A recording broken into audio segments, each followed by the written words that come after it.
so excited to have our keynote joining us on stage tonight. Scott Breon is a marketplace operator and analytics leader who has helped scale high-growth travel tech and prop tech companies. He has held leadership roles at Vacasa, Chegg, Poplar Homes, and Epicurate, supporting over 150 acquisitions, building teams across analytics, growth, product, and strategy, and developing algorithmic pricing and marketing systems. Today, he co-leads Evergreen Growth Collective, advising early to Series B stage companies on marketplace economics, pricing, and operational execution, turning growth ambition into sustainable results. Please help me welcome Scott Breon to the stage.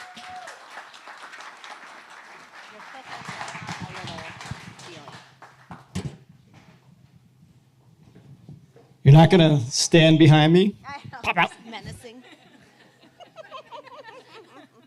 I can if you want me to. The space is available on the stage. So thank you for having me on this beautiful summer evening. If it's spring break or summer break, our kids are not sure. But I was invited to be up here because I spent 8 years building a company from a small property management company into a company that did $1 billion a year. And I'm going to be talking about some of the messiness behind the scenes. So before we get into that, just a little bit about me. I've spent 20 years in Oregon building startups. I started out in analytics, using data to tell stories and craft strategy and influence. I got into strategy and then also into leadership, building organizations and driving change. I was, the word jumble that I provided, not Shannon, about my background was everything I did at Vacasa with analytics and leadership, building marketing teams, data science teams, product teams, all over, lots of things. But I also am very passionate about prop tech and travel tech, and I've continued to invest in that space. And I'm extremely passionate about marketplaces. Now I'm a fractional executive with Evergreen Growth Collective, my wife Lisa, who happens to be here tonight. And throughout my career, what I've done is leverage data to change stories and influence people, process, and product. And that's what we'll be talking about tonight. So who here has used Vacasa as a customer? Who here has used Vacasa as a homeowner? Who here still works for Vacasa? I know we have some. Who here is a competitor of Vacasa? So for those of you who are not familiar with Vacasa, Vacasa was founded around 2010, and it started out with a problem where the founder had a little not great shack. It was a literally shack in Long Beach, Washington. And he talked to the local property manager in Long Beach, Washington. They said, I can't manage it. It's only going to do $6,000 a year. I'm going to lose money managing it. You got to do it yourself. So Eric's background was in analytics and marketing. And so he did it himself. And he made $24,000. He made 6 times what the professional said it would do. And so he thought, there's something here. And that's what he did. So he built Vacasa by taking keys from homeowners and creating an easy platform for guests to book, and then doing all of the messiness in the middle, cleaning homes, doing the marketing, doing the pricing, doing the maintenance. So right now, it's listed on Vacasa, Airbnb, Vrbo, and Booking.com. But when we started, Airbnb didn't even exist. And our #1 booking channel was Craigslist. So I did not start at the beginning, but my brother is the founder. And so I did talk to him quite a bit on family vacations and at the kitchen table. And so I started full-time there at that star. And it looks very clean. This is the approximate valuation of Vacasa while I was there. Up and to the right, very beautiful, what every VC wants to see, up to about $5 billion. This is also what it looks like in the news over the last couple of years. But to be very clear, I left at that star. And there is a PubTalk here, but it's not my PubTalk. I was not there. So we'll be talking about the first part of that curve. But what that curve hides is everything underneath it. The people, the process, and the product was always in tension. Something was always broken. Unfortunately, it did include people. We did not invest as much as we should have as Metolius did in their psychology, psychological welfare of the founders and the founding team all the way down. But when I was asked to do this presentation, what I reflected on was that we didn't just build one company. We built 4 companies back to back to back to back. And each one was different. The people were different, the processes were different, and the product was different. The goal throughout each of it was to figure out which one of these things was about to break and fix it before it brought the company to its knees. So the first phase was getting that first dollar. We'll talk a little bit about that. But that phase is about pivoting, survival. 20% of startups don't survive their first year. The next phase is innovation. Figure out what makes you different. And that's what we did. This middle phase is how to standardize. How do you build a machine that can grow and grow without the founder, where the founder can go on vacation? And then in the end, how do you accept that the company is not what you thought it would be when you were back here? So the first stage of every company is to find 5. I can't do 5 with the clicker. I'm going to drop it. But how do you get 5 strangers to buy your product? I need to hold the clicker, so I'm going to pick it back up. So it's not just getting your spouse or your friends or your coworkers to buy it. It's finding 5 strangers to pay you. Vicasa's original model is not what I just presented to you. Vicasa's original model was just tech, no physical operations. But what we realized was when something went wrong, when the homeowner that contracted with us didn't clean the home, the guest blamed us, and it all went to crap. So what we realized was our moat was to clean toilets. It was not just the technology, but a lot of people who code and sit behind a computer won't get their hands dirty. And we were willing to do that, and that became our moat. But in the early days of startups, it's not just your product that changes. It's not your position that changes. It's definitely not your bank account that changes. But the people can change too. So the original CTO of Vicasa left after a few months and walked away from owning half the company. And at this point, everybody does everything. You are the marketing leader. You are the analytics leader. You are the CFO. Your title is COO, CEO, CTO. You have to still answer the phones. You don't have money to do anything. And this was true at Vicasa for a very long time.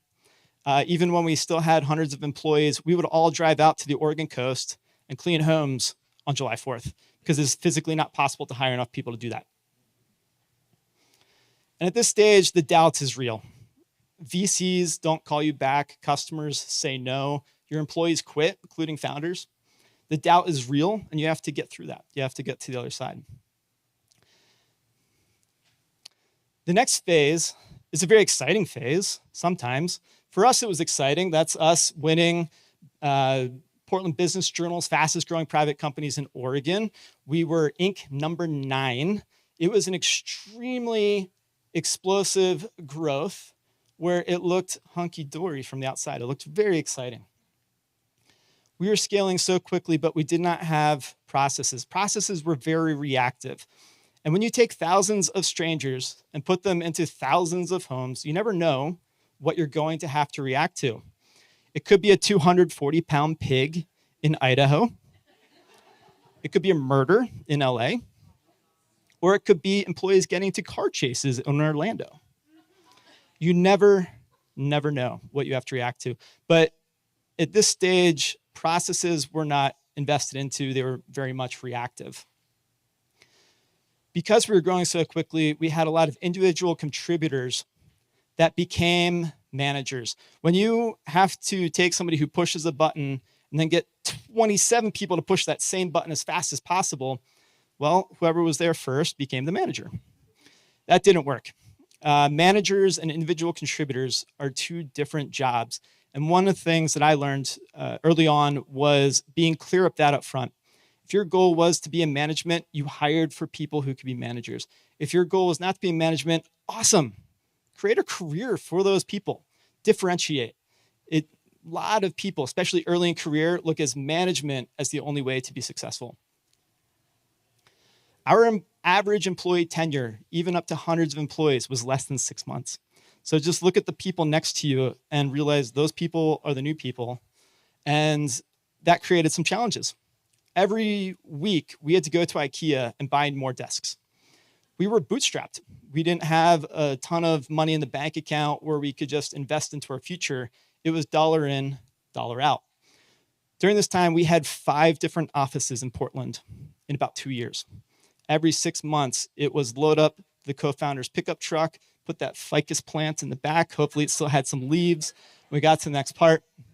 But one day we forgot to get a desk for a new developer. So he sat on that weird IKEA sofa that didn't actually have a back, and he fell off of it. Said something about this not being a legitimate company, walked out the door, and never returned. This was also a great time to be a vice president at Vacasa, because if you sneezed, you became a vice president. Every salesperson in the room probably has been vice president, because that's the only way you can get people to answer your phone calls. We can't pay you, so we're going to give you the title of vice president. And then you clearly have more experience than the current director, so you're a vice president. So everybody became vice presidents. It's something you have to watch out for, because we did have to roll that back, and that was very painful.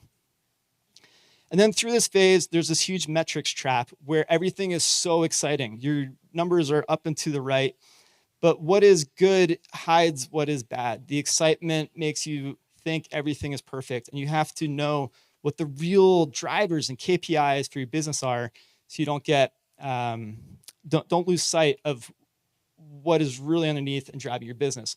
So these glass doors are not real, but they are also not fake. So while as we go through here, there's some others in here.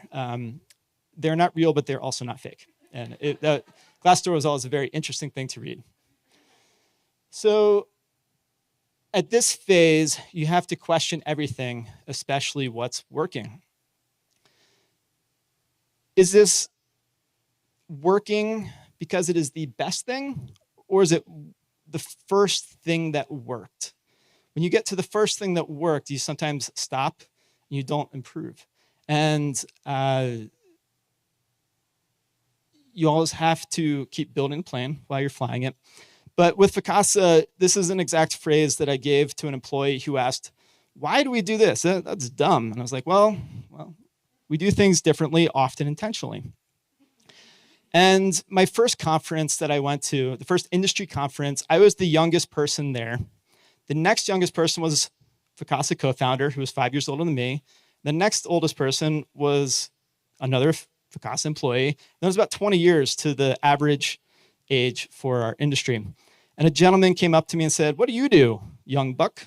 And I said, "I design machine learning pricing algorithms." He goes, "Oh, what's that?" "Well, we take all of our properties and we change the prices every day for the next 365 days, and we do that constantly." And he goes, "How do you print all those changing prices in your photo books?" We don't print photo books. So we do things differently, often intentionally. But we also did a lot of things unintentional. And that came from, at times, an arrogant place that we knew that we were better than the industry at a lot of things. And sometimes we did things that we thought were good and were not, because we were blind to industry perspectives at times. So you have to question everything, even what's working. So at this stage, in this company, you have to build repeatable machines. How do you make yourself replaceable as a founder, as an executive? How can you go on vacation and not let everything fall apart? Things did kind of fall apart during this phase. We were still bootstrapped up to about $100 million. We didn't take funding until much later. But it crushed our product and our team. There was always technical debt. When you have an analyst designing 1,000-line SQL codes, there's probably 3 people in this room who understands what that is, you get some technical debt. Our team lacked some skills, resources, and other things, and it crushed us in a few ways. But most importantly, we stopped innovating. Our innovation flatlined. Our tech team made it their goals to keep things alive. It's called stability, security, and scalability. And to solve that challenge, they just started getting rid of product, the product that made us valuable to our customers. And that didn't work. And so while I was on paternity leave, we did replace the entire technical executive team. We also missed our first payroll. The money was there. It was in the bank. It was just in the wrong bank account. But we had daily cash forecasting. When you're at the point where you need daily cash forecasting and daily cash maneuvers, it's not a great place to be. So we did hire our first CFO, and we decided to go for a Series A, where we raised about $35 million from VCs, which was a very large funding round at that time. During this time, when you're building a machine, you have to make decision-making delegation. Not everybody can be in the room to make a decision. When you have 5 people, all hands is just going to work. This is everybody. But when you have thousands of employees, hundreds of employees, you have to figure out how to get the decisions you want to happen when you're not there. And we called it flexible. We called it something that's slipped my mind, but so we're going to just keep moving on. But the idea is you have to put the guardrails out there so people know how to stay on the road and keep going in the direction that you want. This is most clear in our business between the sales team and the field team. The sales team was incentivized on growth. Say yes, get that new home, open that new market, right? There's a salesperson from Vacasa in here. But that creates a lot of tension for the people who have to do the physical work, that have to physically clean those homes, the people who have to make sure the marketing is set, take the photos, get the 3D floor plans, do all of that work. And you don't want that new house. So that creates a lot of tension. And so it was building buy boxes. How much can you get into the green where everybody knows that's a yes? And how much can you get into a red that is a no? It is not up for discussion. You want to keep the yellows, the middle in the buy box, as small as possible, those true exceptions. This is an amazing property, a $24,000 a night property in Vail. We'll talk about it. So at this point, you as an executive, as a founder, as a business leader, you have to build a machine and not be the machine. One of the biggest conversations that you have to have around this time is that you go from having a lot of generalists to a lot of specialists. And a lot of those generalists wind up in homes, and you go talk to their bosses, in the boss of their department. You say, oh, how's Jim doing? The former generalist, you plug them into a new department. And they say, he's a good guy. Okay. What you want to hear is that they provide value. What you don't want to hear is their gender or that they're just nice to have around. And that's something that happens where these people who built this company, you still have to find purpose for them. You still have to find a place for them. And so a big part of building this machine is finding the homes for those people where they can provide value. It's important for them. It's important for the business. And that is one of the hardest things for an extremely fast-growing company. So to be very clear, snacks did make it into Glassdoor reviews. It sucked because we had great snacks. So at this point, we were successful. Success, you could say, is going from the founder wife's logo at the top to the $250,000 logo at the bottom. My favorite was the middle from one of my designers in the middle. That was my favorite logo, and I wish it still existed. But what does success look like? Who thinks success looks like money? Changing an industry, brand recognition. Those are all things that everybody thinks is success. Well, we did that. We got 4 million customers a year. State of Oregon, staying in our properties every year. 6,000 employees, mostly around the US, but we also had teams in Prague and Santiago, Chile, and New Zealand, all these fun, exotic locales. And we employed about 1,000 people in Oregon at that time. You might think that's success. We also did 150 M&A transactions. We couldn't just grow with our product and getting more revenue by having better pricing, better marketing. We had to grow and expand into our markets. We did an acquisition in Sun River, one of our first ones. And part of that acquisition was a shared laundry facility. If you're not familiar with the shared laundry facility, it's where you and your competitors do all your literal dirty laundry. Well, we had a contract and a lease on this facility, but we got kicked out because we paid our employees too much. And that was one of the things I was actually proud of, because we were the first property management company, but one of the first companies in Oregon to do a nationwide $15 an hour minimum wage. And that doesn't sound like much today, but remember, this is an anecdote from a long time ago, before it was $15 an hour was trendy. And that was one of the more fun acquisitions we did. But the last one I was a part of was a $160 million acquisition of Wyndham Vacation Homes. We also expanded internationally. When we did so, we could not take euros, but we went to Europe. We could not translate our website to Spanish, but we went to Mexico. I don't recommend doing either of those things, but this is success. What people don't talk about success looks like is that you have to bring in outside executives. When you scale to a point where nobody in your company has ever worked for a company that big, you bring in outside people to bring new ideas, new skills, new plans, new processes, and that can be a huge point of friction. If you are planning to be an outside executive, here's my suggestion. Do not come in and say, why the fuck do you do it this way? That is dumb. Or this is shit. I don't know. Your goal as an outside executive, you are hired because you have something. But what you have to figure out is how to become yours. A plus B equals C, not replacement, not shitting on everybody who built that pays your salary before you. And then you get founder exits. This is probably one of the hardest things, is when parts of the founding team leave. When you get so big, a lot of the founders don't know how to still work in a big company. It's no longer about changing the world. It's about a job, and that's not as fun.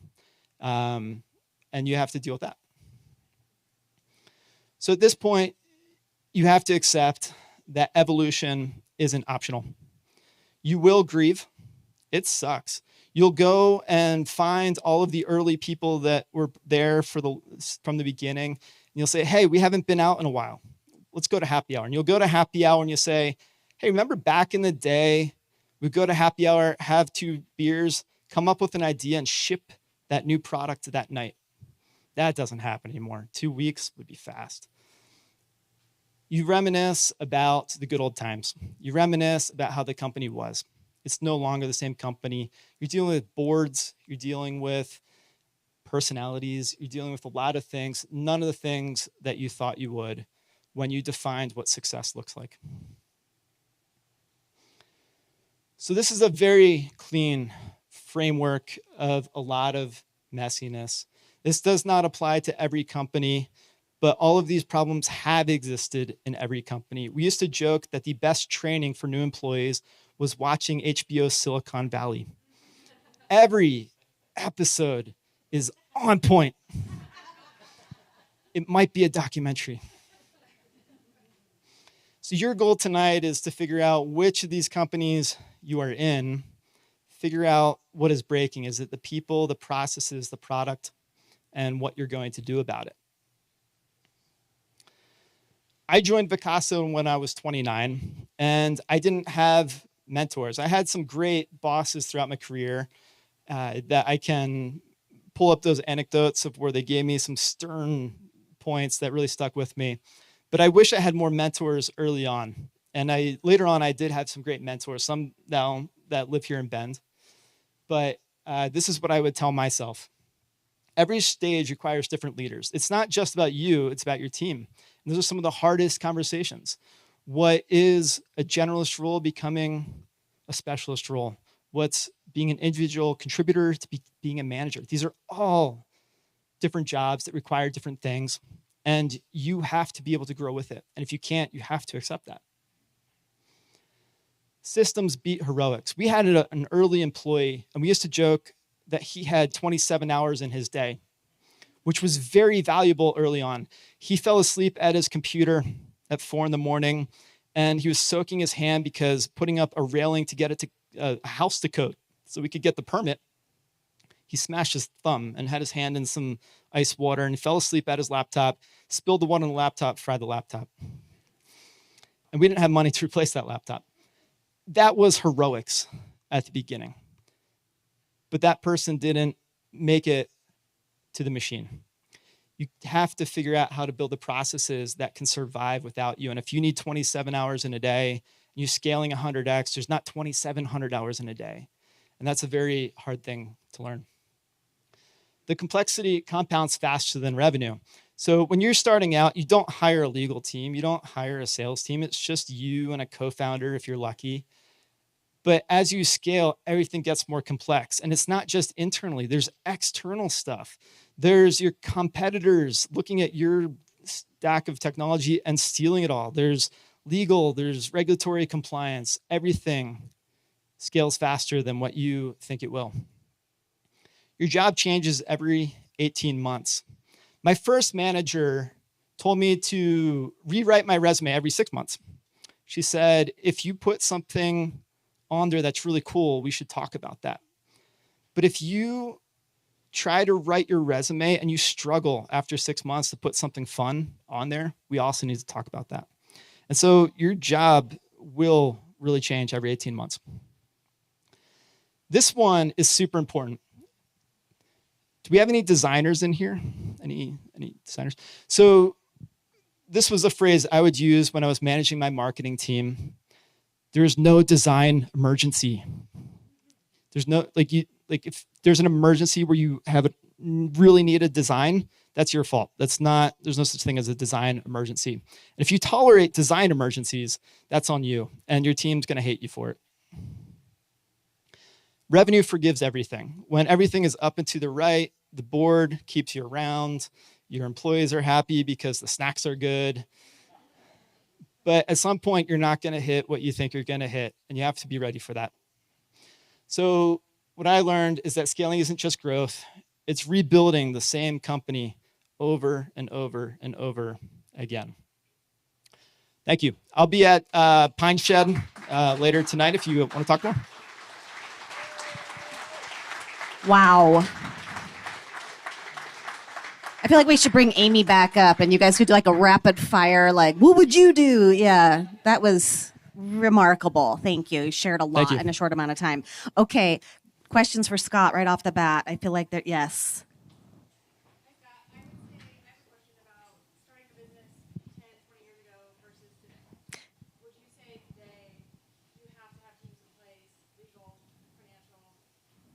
I love this question. Let me just repeat it for you. So she's saying, starting a business 10 to 20 years ago versus starting a business today, would you now say, like, have your team set up, have your legal, have your, how was it? I mean, it's obviously a very different landscape. Yeah. So there's good and bad with this. Everybody is fearful about AI replacing everybody's jobs. But what I'm excited about is the ability for it to create small businesses. So I'm working on a little project that it's not $1 billion idea. And so because it's not $1 billion idea, I'm never gonna get VC funding. It might not even be $1 million idea, it's just an idea.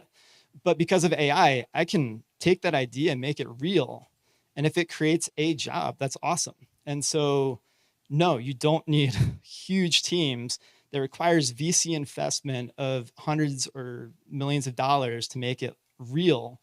You can really use AI to short circuit some things. At some point, you still need the humans in the room, but you can take an idea to reality so fast today, and it's incredible. I love that. Okay, other questions for, yes. So marketplaces are notoriously really hard to get started, and so like you guys did what it pretty good on the supply side, cleaning toilets and stuff.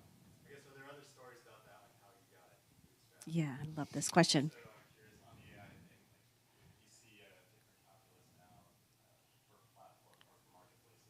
Okay, so this is a marketplace-specific question. They're notoriously difficult to get off the ground. He's wondering if you have any additional anecdotes that you want to share, and then also, how's the landscape for marketplace businesses based on the fact that we have access to AI now? Did I do? Yeah. Okay. Yeah. So a lot of marketplaces fail because they go too thin, too far. And so a good example of that was a company out of Seattle called Tripping.com. They raised $18 million. These are ballpark numbers. I make up a lot of numbers. And then they went bankrupt 9 months later. How do you burn $18 million? They tried to go national with $18 million. And this is like a drop. That's not even a drop in the bucket. That's like a couple of atoms in a bucket to get big enough. With marketplaces, you have to find your niche and make it big enough that it's self-sustaining. And then you have to figure out what's tangential to that you have some inroads to. And then you build that one to be self-sustaining, and it opens up. So with Vacasa, we started in Oregon, out of Portland, on the Oregon coast. And so you take Portlanders, they go to Oregon coast. Well, where else do Portlanders go? We've got them. They go to Central Oregon. They go to Lake Tahoe. And we called it the hub and the spoke. And so that spoke to Tahoe. All the other spokes that go in the Tahoe are the Bay Area. So the Bay Area became a hub. And so it's finding where you can take people, figure out what their spokes are. For eBay, I think it was like car parts. Like they figured out a niche that they were able to make self-sustaining. And then how do you bring them in? The other big part of marketplace is one of the reasons that we really felt we needed to go big, and why Airbnb, Vrbo, HomeAway, all of those went big, is ubiquity. And why Amazon is successful is ubiquity. If you need something, you know they have it, and you know how they're going to get it to you. And there's that trust in it. So trust is incredible. Trust in delivery of what you say you're going to give, and then getting to ubiquitous. And then I forget what your second part was. AI.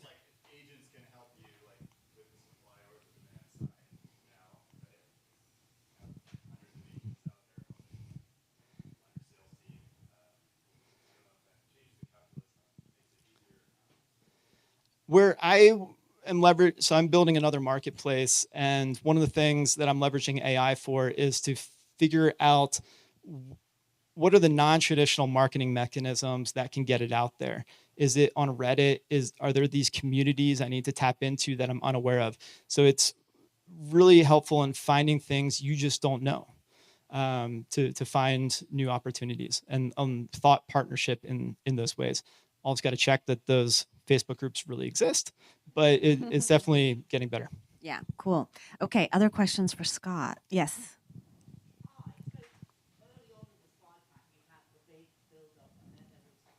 Oh,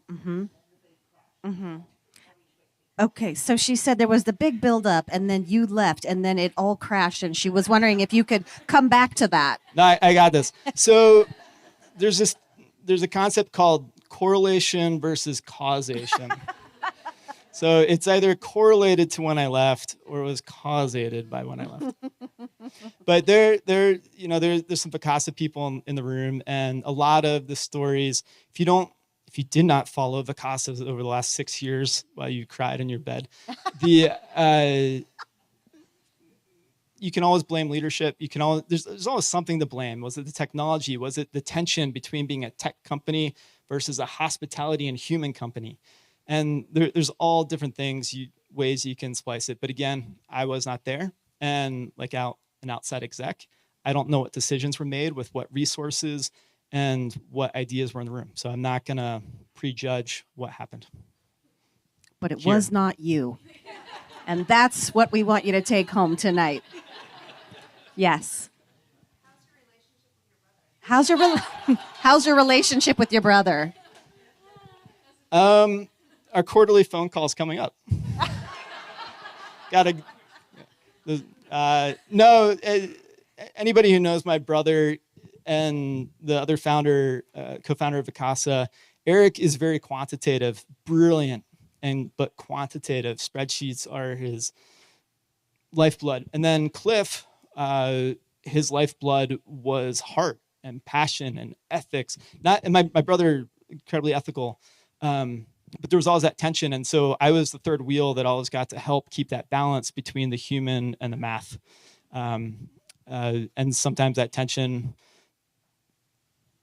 a lot of laughing, a lot of crying, a lot of yelling. You know, I'm one of 4 boys, and so the loudest and most repetitive argument was the correct argument. Yeah. Well, are all 3 of you brothers? Forgive me, I didn't know. Are these you 3 out of 4 of you started? So 3 of us worked at Vacasa. Okay. One of our wives still does. And the 4th brother was our tax accountant. And he fired us as we were his largest, Vacasa was his largest client, and he fired us because we were too much to handle. God, this is just, it gets better and better. It really does. Wow. Okay, I think we have one more question for Scott. Yes, right here. So on that front with like the relationships of founder dynamics and that sort of thing, I'd be so curious to hear you speak to, like if you could speak to founders in the room who are building companies, what you wish you knew back then. Yes. Relationship dynamics, communication, what things to put in place that aren't This is but on the emotional, psychological side, like what would you have to say? This is a great question. So she's saying, after having this experience, she's wondering, what do you wish you had had in place from a social and relational standpoint? What do you wish you had communication? What do you wish you'd had in place? And what would you put in place if you were to do something like this again, moving forward with respect to maintaining relationships?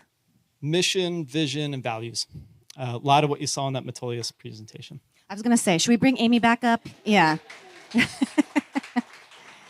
This was absolutely a delight. You were so generous with us. You shared so much, and I enjoyed it. I had no idea the drama behind this. This could be a TV show, Scott. Well, Silicon Valley and Succession. Those are the 2. But Vacasa, you know, the real behind the scenes. I mean, I think we could really. There's some drama.